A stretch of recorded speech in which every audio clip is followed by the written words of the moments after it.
నమస్కారం. ETV life ఆధ్యాత్మిక channel తీర్థయాత్ర కార్యక్రమానికి స్వాగతం.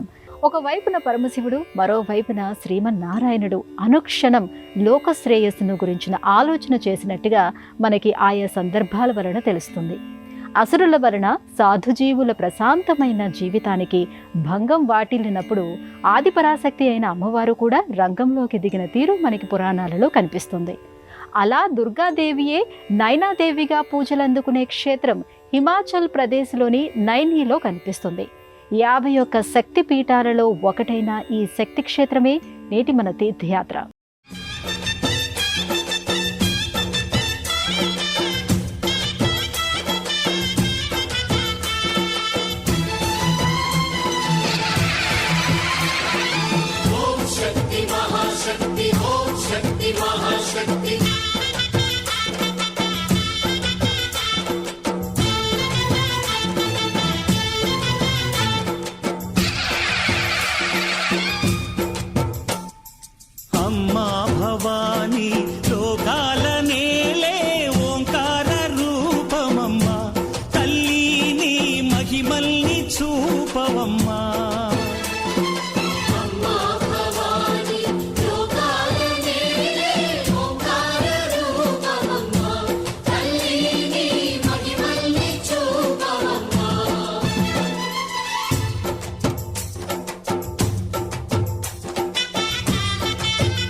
హిమాచల్ ప్రదేశ్లో శక్తి స్వరూపమైన అమ్మవారి ఆలయాలు ఎక్కువగా కనిపిస్తూ ఉంటాయి.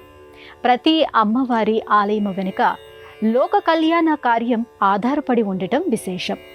మానసాదేవి, మాయాదేవి, చండీదేవి ఆలయాలతో పాటు నైనాదేవి ఆలయం కూడా ఎంతో విశేషాన్ని, విశిష్టతను సంతరించుకుని కనిపిస్తుంది. ఏ ఆలయ ప్రాంగణంలో అడుగుపెట్టినా అమ్మ చల్లని ఒడిని మరిపిస్తుంది. హిమాచల్ ప్రదేశ్లోని అమ్మవారి ఆలయాలు దాదాపుగా పర్వతాలపైనే కనిపిస్తూ ఉంటాయి. ఈ పర్వతాలు త్రిభుజాకారంలో ఉంటాయి. శ్రీచక్ర ఆకృతిలో నిటారుగా ఉన్న ఈ పర్వతాలు ఆధ్యాత్మిక వైభవాన్ని చాటుతున్నట్టుగా అనిపిస్తాయి. బిలాస్పూర్ పరిధిలోని ఈ ప్రాంతం కొండలన్నింటినీ ఒక చోటున కూడగట్టిన భావన కలుగుతుంది. రోడ్డు మార్గంలో ఈ ఆలయానికి చేరుకునే వారికి ఆహ్లాదకరమైన వాతావరణం అనుభవంలోకి వస్తుంది. ఎక్కువగా భక్తులు ఆనంద్పూర్ సాహెబ్ రైల్వే స్టేషన్కి చేరుకుని అక్కడి నుంచి స్థానిక వాహనాల్లో ఈ ఆలయానికి బయలుదేరుతూ ఉంటారు. ఆనంద్పూర్ సాహెబ్ రైల్వే స్టేషన్ నుంచి కానీ, బస్టాండ్ నుంచి కానీ నైనాదేవి ఆలయం దాదాపు 20 కిలోమీటర్లు ఉంటుంది. ఈ దారికి ఇరువైపులా ఎటు చూసినా పచ్చదనం కనిపిస్తూ ఉంటుంది. ప్రతి మనసును పలకరిస్తూ ఉంటుంది, పరవశింపచేస్తూ ఉంటుంది. ఒకవైపున సింహాల ప్రతిమలు, మధ్యలో నుంచున్న గణపతి విగ్రహాన్ని కలిగిన స్వాగత తోరణంలో నుంచి ఈ క్షేత్ర పరిధిలోకి ప్రవేశించవలసి ఉంటుంది. పర్వతాల సమూహాలను చూస్తూ, పర్వతాల మధ్యలో నుంచి ప్రవహిస్తూ భక్తులు ఈ ప్రదేశానికి చేరుకుంటారు. ఎత్తైన పర్వతంపై నైనాదేవి ఆవిర్భవించిన ఆలయం అమ్మవారి వైభవాన్ని చాటుతూ కనిపిస్తుంది. నైని అనే పేరు కలిగిన ఈ పర్వతంపైకి చేరుకోవడానికి మెట్ల మార్గంతో పాటు రోప్ వే సదుపాయం కూడా ఉంది. భక్తులు తమ వీలుని బట్టి ఆయా మార్గాలను ఎంచుకుంటూ ఉంటారు. హిమాచల్ ప్రదేశ్ గొప్ప పర్యాటక ప్రదేశం కావడం వల్ల అనేక ఆలయాలు ఆధ్యాత్మిక కేంద్రాలుగా అలరారుతూ ఉండటం వల్ల దేశంలోని అనేక ప్రాంతాలకు చెందిన భక్తులు సందర్శించడానికి తరలి వస్తుంటారు. అందువల్ల ఇక్కడి ఆలయాలు భక్తులతో నిత్యం సందడిగా కనిపిస్తూ ఉంటాయి.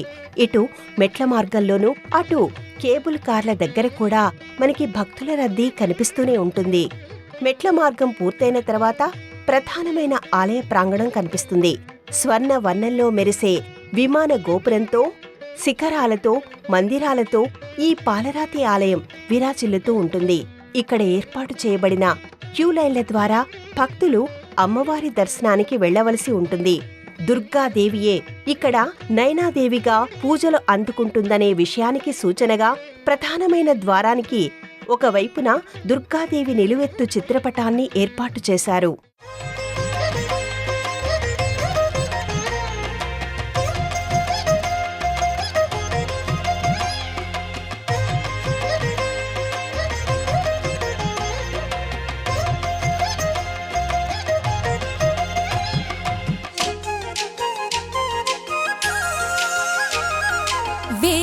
వేవేల జేజేలివే జగమేలే జగదీశ్వరి నీకేలే మా పూజలే భువిలోనే భువనేశ్వరి 18 శక్తి పీఠాలలో ముజ్జగములే ఏలు పెద్దమ్మలు వెలసే అక్కమ్మ చెల్లెమ్మ పరదేవతలు వేవేల జేజేలివే జగమేలే జగదీశ్వరి వేవేల జేజేలివే. హిమాచల్ ప్రదేశ్లోని 5 శక్తి క్షేత్రాలలో నైనాదేవి క్షేత్రం ఒకటిగా కనిపిస్తూ ఉంటుంది. పర్వతంపై వెలిసిన ఇక్కడి అమ్మవారు అనేక మహిమలు చూపినట్టుగా భక్తులు అనుభవపూర్వకంగా చెప్తూ ఉంటారు. ఇది సాక్షాత్తు సతీదేవి నయనాలు పడిపోయిన ప్రదేశంగా చెబుతూ ఉంటారు. శక్తి పీఠాలకు సంబంధించిన కథనే ఇక్కడ కూడా వినిపిస్తూ ఉంటుంది. నైనాదేవి అమ్మవారి మూర్తి చాలా చిన్నదిగా కనిపిస్తూ ఉంటుంది. అమ్మవారి ముఖ భాగం మాత్రమే దర్శించుకునే అవకాశం ఉంటుంది. అమ్మవారి విశాలమైన నేత్రాలే ప్రధానంగా కనిపిస్తూ ఉంటాయి. చల్లని చూపులు కురిపించే నేత్రాలు, మనసులు దోచే నేత్రాలు, మహిమలు చేసే అమ్మవారి నేత్రాలకు ఇక్కడ ప్రాధాన్యత ఎక్కువ. అందుకు కారణం సతీదేవి నేత్రాలు ఈ ప్రదేశంలో పడటమనేది స్థల పురాణం. దక్ష ప్రజాపతి కూతురైన సతీదేవిని శివుడు వివాహమాడతాడు. అయితే ఒకానొక సందర్భంలో తన పట్ల శివుడు మర్యాదపూర్వకంగా వ్యవహరించలేదని దక్షుడు అసహనానికి లోనవుతాడు. ఆ కోపంతో తాను శివుడిని అవమానించాలని నిర్ణయించుకుంటాడు. ఒక యాగాన్ని తలపెట్టి శివుడిని మినహా ఇతర దేవీ దేవతలందర్నీ ఆహ్వానిస్తాడు. విషయం అర్థం కావడంతో శంకరుడు నిర్లిప్తంగా ఉంటాడు. కాని తనకి ఆహ్వానం అవసరం లేదంటూ సతీదేవి ఆ యాగానికి వెళుతుంది. తండ్రి చేతిలో అవమానించబడిన సతీదేవి తన భర్త మాట వినకుండా వచ్చినందుకు చాలా బాధపడుతుంది. తండ్రి ఉద్దేశం ముందుగానే గ్రహించిన పరమశివుడు తనని వారించడానికి ప్రయత్నించిన శంకరుడు ఎంతగా బాధపడి ఉంటాడనేది సతీదేవికి అర్థమవుతుంది. అంతటి బాధను దిగమింగుకున్న తన స్వామిని చూసి తట్టుకోలేనని భావించిన సతీదేవి ఆత్మార్పణ చేసుకుంటుంది. అప్పుడు సదాశివుడి ఆగ్రహం నుంచి ఉద్భవించిన వీరభద్రుడు దక్షుడి తలను తుంచేస్తాడు. సతీదేవి పార్థివ దేహాన్ని భుజాన వేసుకుని తిరుగుతున్న శంకరుడిని కార్యోన్ముఖుణ్ణి చేయడం కోసం అతని భుజంపైనున్న సతీదేవి శరీరాన్ని సుదర్శన చక్రంతో ఛేదిస్తాడు. ఆ తల్లి శరీర భాగాలు పడిన ప్రదేశాలు శక్తిపీఠాలుగా ఆవిర్భవించాయి. అలా ఏర్పడిన 51 శక్తిపీఠాల జాబితాలో ఒకటిగా నైనాదేవి ఆలయం అలరారుతూ ఉంటుంది. సతీదేవి నయనాలు పడిపోవడం వల్ల ఈ ప్రదేశానికి నైని అని, ఇక్కడి అమ్మవారికి నైనాదేవి అనే పేర్లు వచ్చాయని అంటారు.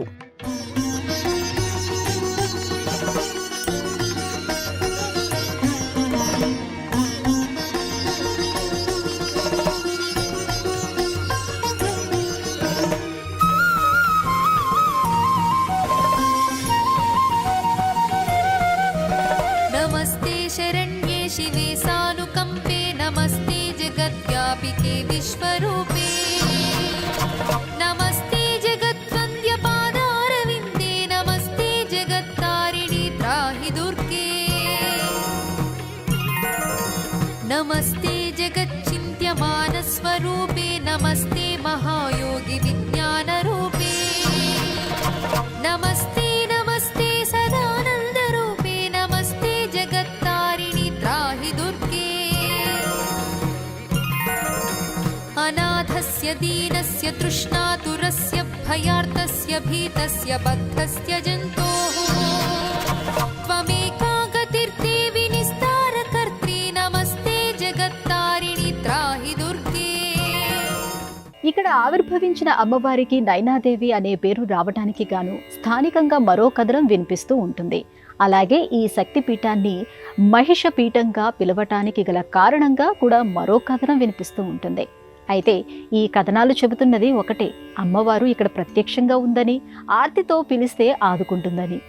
అమ్మవారు మహిషాసురుడిని ఈ ప్రదేశంలోనే సంహరించిందని స్థలపురాణం చెబుతోంది. మహిషాసురుడు వరబల గర్వంతో సాధు సజ్జనులను, దేవతలను నానా రకాలుగా హింసిస్తూ ఉంటాడు. ఆయన ఆగడాలను భరించడం వాళ్ళకి కష్టమవుతుంది. దాంతో వాళ్ళు అమ్మవారికి తమ పరిస్థితిని వివరిస్తారు. లోక కంటకుడైన మహిషాసురుడిని సంహరించవలసిన సమయం ఆసన్నమైందని అమ్మవారు భావిస్తుంది.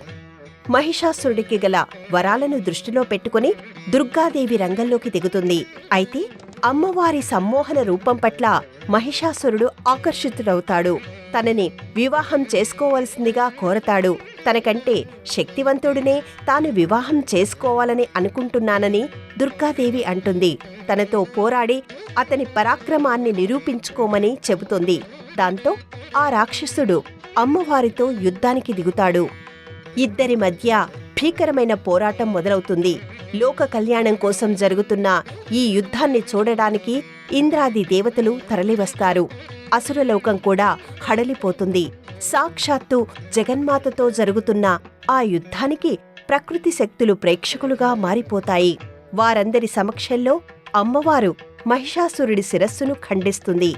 అందువల్లనే అమ్మవారిని మహిషాసుర మర్దినిగా కొలుస్తారు. ఈ క్షేత్రాన్ని మహిష పీఠంగా పిలుస్తారు. ఇక చాలా కాలం క్రితం ఈ పర్వతంపైకి పశువులను మేపుతూ పశువుల కాపర్లు మాత్రమే వచ్చేవారట.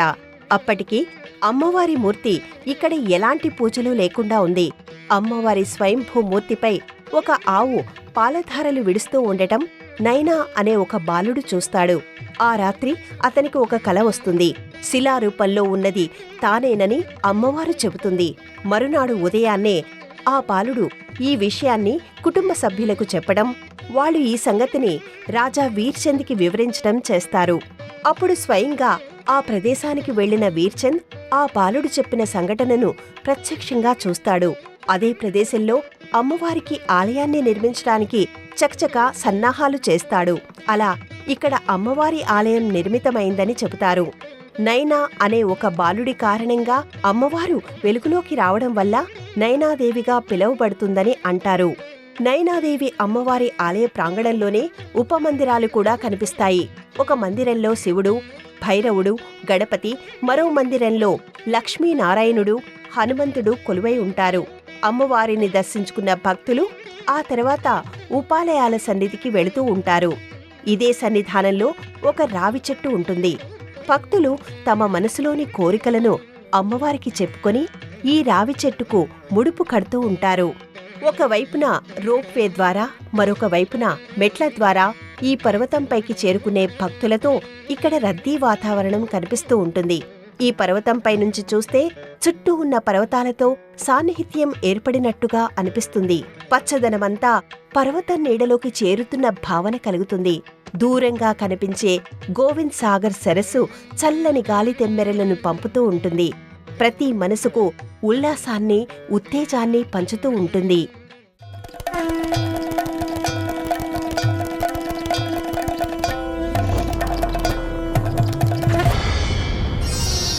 ఐగిరి నందిని నందితమోదిని విశ్వవినోదిని నందినుతే గిరివర వింధ్య శిరోధిని వాసిని విష్ణు విలాసిని జిష్ణునుతే భగవతి హేషితి కంఠ కుటుంబిని భూరి కుటుంబిని భూరి కృతే జయ జయ హే మహిషాసురమర్దిని రమ్యకపర్దిని శైలసుతే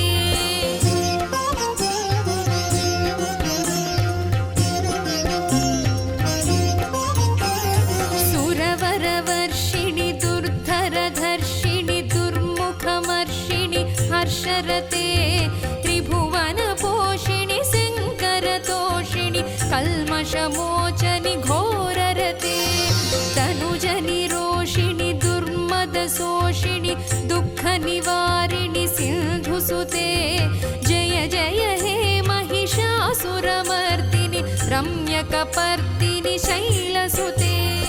ఇది శక్తిపీఠం. 51 శక్తిపీఠాలలో ఒకటిగా ఈ క్షేత్రం వెలుగొందుతోంది. ఒకవైపున సతీదేవి కథనం, మరోవైపున మహిషాసుర సంహారానికి సంబంధించిన కథనం ఇక్కడ వినిపిస్తూ ఉంటుంది. అమ్మవారి మహిమలకు సంబంధించిన విషయాలు ఇక్కడ అనుభవంలోకి వస్తాయి.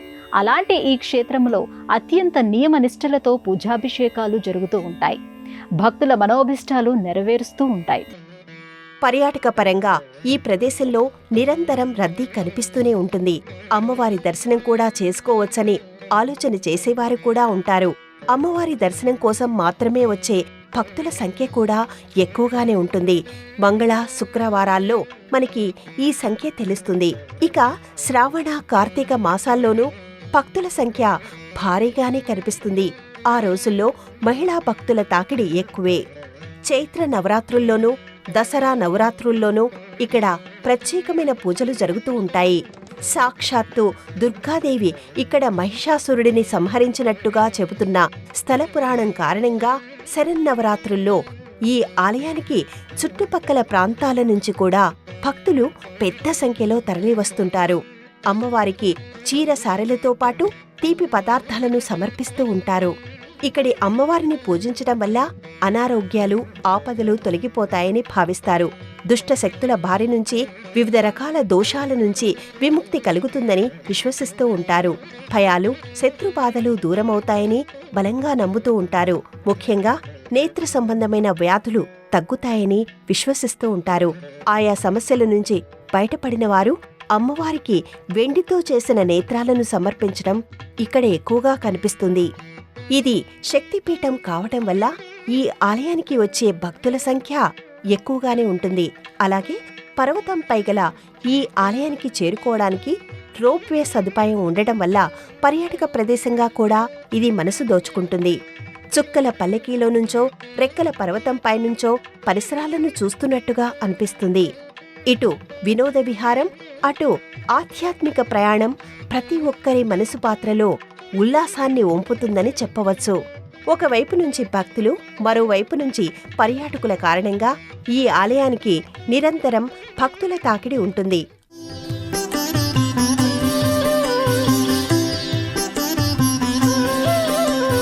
యా దేవీ సర్వభూతేషు విష్ణుమాయేతి శబ్దితా నమస్తస్యై నమస్తస్యై నమస్తస్యై నమో నమః. యా దేవీ సర్వభూతేషు చేతనేత్యభిధీయతే నమస్తస్యై నమస్తస్యై నమస్తస్యై నమో నమః.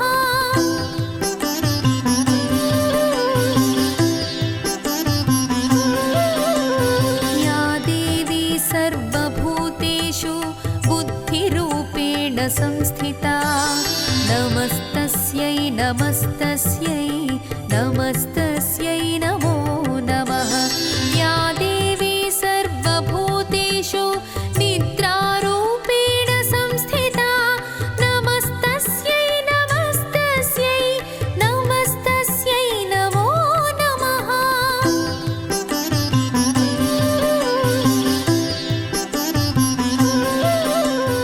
ప్రతిరోజు ఈ ఆలయం తలుపులు ఉదయం 6 గంటల నుంచి రాత్రి 9 గంటల వరకు తెరిచే ఉంటాయి.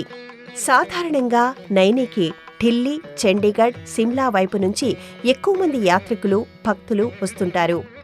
ఈ ప్రాంతాల నుంచి ఆనంద్పూర్ సాహెబ్ రైల్వే స్టేషన్కి చేరుకోవచ్చు. అక్కడి నుంచి నైనీలోని ఈ ఆలయానికి స్థానిక వాహనాలు అందుబాటులో ఉంటాయి. సతీదేవితోనూ, దుర్గాదేవితోనూ, నైనాదేవితోనూ ముడిపడిన ఈ క్షేత్రం 51 శక్తిపీఠాలలో ఒకటిగా వెలుగొందుతోంది. ఇటు చరిత్ర, అటు ప్రకృతి నేపథ్యాన్ని కలిగిన ఈ క్షేత్రం అడుగడుగున ఆధ్యాత్మిక సుగంధాలను వెదజల్లుతోంది. అలాంటి ఈ క్షేత్రాన్ని గురించి వివరాలను, విశేషాలను గురించి తెలుసుకున్నారు కదా. మరో ఆలయ సందర్శనంతో మళ్ళీ కలుసుకుందాం. అంతవరకు సెలవు. నమస్కారం.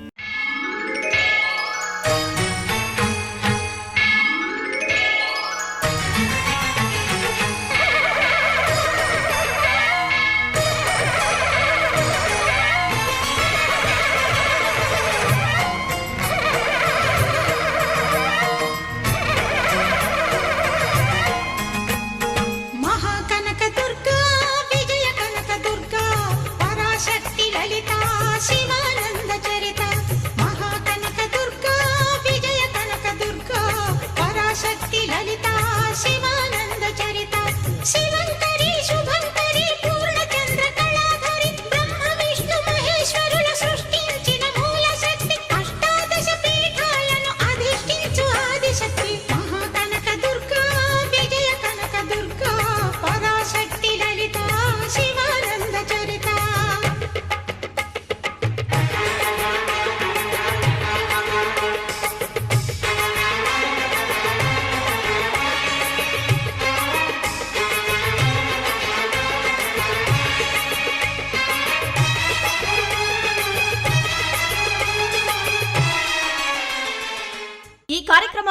చూడాలనుకుంటే www.youtube.com/@ETV Life Spiritual లో చూడవచ్చు.